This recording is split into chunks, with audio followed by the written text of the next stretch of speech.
dan Toraja Melo ini di 3 wilayah. Di 3 wilayah ini pendekatannya berbeda. Untuk di Toraja ini diawali oleh kerja Toraja Melo. Jadi Toraja Melo bekerja dengan penenun di Toraja, membeli tenun mereka, melatih mereka, kemudian membeli tenunnya. Lalu peka masuk untuk membantu mengorganisir, membentuk koperasi. Kembali kami mulai di Toraja. Dan itu kami mulai sendiri dulu ya. Basically saya dan Nana Yusuf, adik dan partner saya. Di komunitas kami nggak bisa langsung masuk dengan desain tekstil, desain fashion. Kami harus bicara juga tentang manusianya sendiri, karakternya sendiri. Nah ini ada tantangan tersendiri karena si para penenun ini belum memiliki cara pandang pentingnya bekerja dalam kelompok. Untuk mengajarkan mereka tentang disiplin, ketepatan waktu, menjaga kualitas, kejujuran, dan lain-lain itu memakan waktu yang sangat panjang. Membutuhkan waktu lama untuk mereka membangun trust building, saling percaya sesama anggota koperasinya. Dan juga orang Toraja itu nggak mau ngumpul di satu tempat, jadi kami memang mesti pergi dari satu tongkonan ke tongkonan yang lain, atau satu rumah ke rumah lain. Kita harus membentuk karakternya, tapi lalu kita harus meningkatkan technical skills-nya, penampilan menenunnya itu sendiri. Belum ngomongin soal marketing dan desain dari produknya. Jadi kalau waktu kami masuk sendiri itu lama.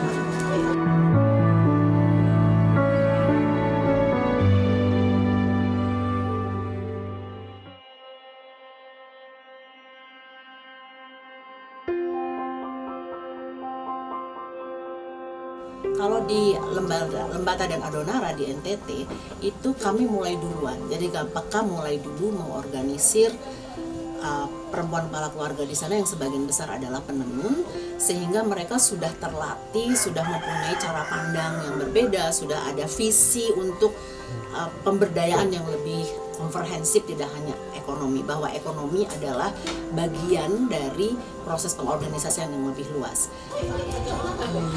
Waktu kita masuk ke Adonara dan Lembata, bedanya itu organisasinya sudah kuat sekali. Dan sebetulnya kami cukup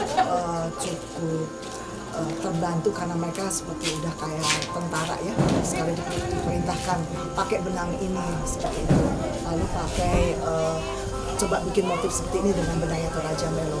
Itu mereka cepat sekali. Sehingga ketika Toraja Melo masuk untuk melatih, meningkatkan keterampilan mereka dalam menenun, mereka langsung bisa memasukkan itu dalam frame yang lebih besar gitu. Karena itu mereka sangat kuat dalam menerjemahkan apa yang menjadi tujuan Toraja Melo untuk meningkatkan kualitasnya. Dan mereka juga sangat kritis gitu ya untuk dalam interaksinya dengan Toraja Melo, kemudian dengan interaksi dengan pasar ketika produk mereka meningkat.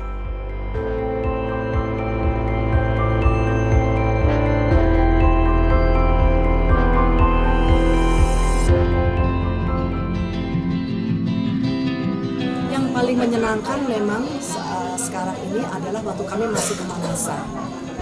Dan itu kayaknya memperkuat teori kami bahwa memang partnership ini ada suatu partnership yang atau kolaborasi atau kerjasama yang baik kalau kita masuk sama-sama. Jadi Mamasa ini peka masuk karena memang dia harus meluaskan wilayahnya. Toraja Melo masuk yang memang sudah ada semacam pre-research sebelumnya tahun 2013. Kami mulai masuk bersama-sama di 2015. Toraja Melo sudah mulai di sini tapi tidak seintensif di Toraja. Toraja Melo membeli produk tenun dari Mamasa pada waktu itu melalui salah seorang penenun di sini. Karena itu Toraja Melo belum berinteraksi dengan penenun-penenun lainnya. Ketika Peka masuk mengorganisir, kita kemudian mengorganisir dengan cara Peka mengorganisir, dan pada saat yang bersamaan juga meningkatkan, Toraja Melo meningkatkan kapasitas mereka menenun. Tapi hal-hal itu dengan kehebatan sebenarnya Susannya dari Peka yang dia nggak menyerah, dia terus aja maju ya.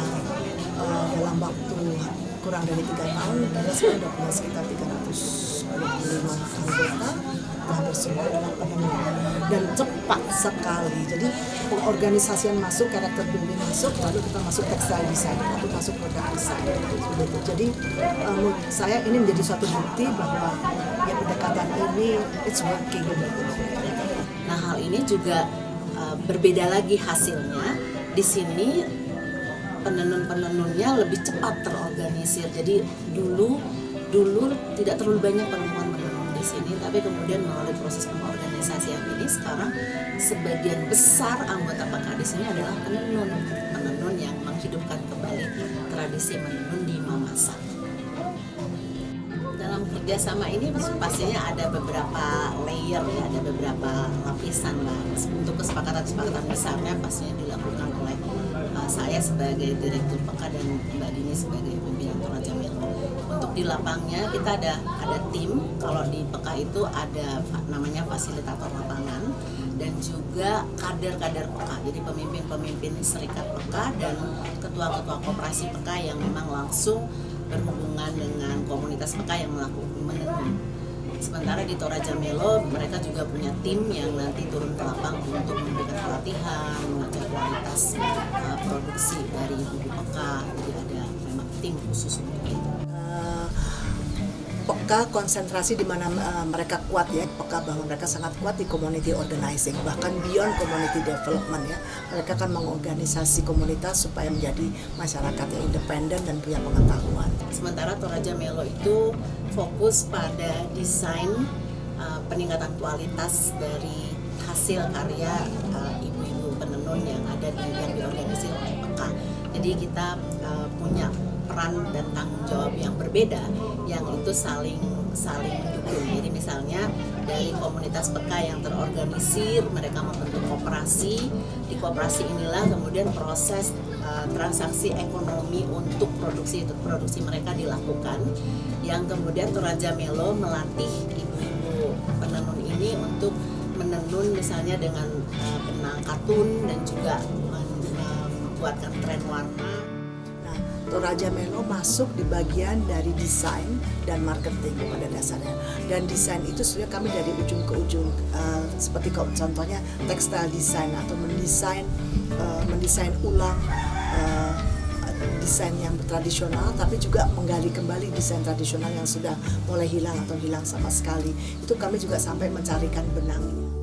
Selain itu, Toraja Melo memberikan kebebasan kepada komunitas PK untuk mengembangkan desain mereka sendiri. Hanya diberikan warna, benang-benang dengan warna-warna yang sudah ditentukan trennya. Lalu komunitas PK menenun sesuai dengan perasaan, sesuai dengan keinginan dan jiwa mereka sendiri.